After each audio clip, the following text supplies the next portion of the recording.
Послушайте о пророке-беглеце, который был проглочен китом.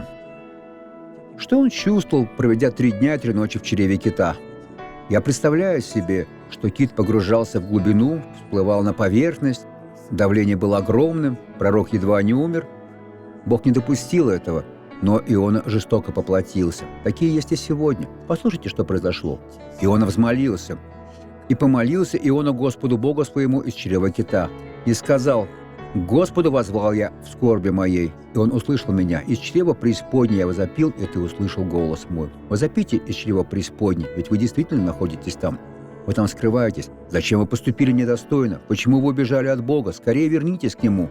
Будьте как дитя. Если вы не будете как дитя, вы никогда не войдете в Царство Божье. Бог возложит на вас руку, и вы станете благословением во имя Господа Иисуса из Назарета. Давайте теперь помолимся. Отец, сейчас молятся разные ионы. Они взывают к Тебе. Вся семья страдает. Дети дорого расплачиваются. Мой Бог, помоги этим людям, приведи их к пониманию.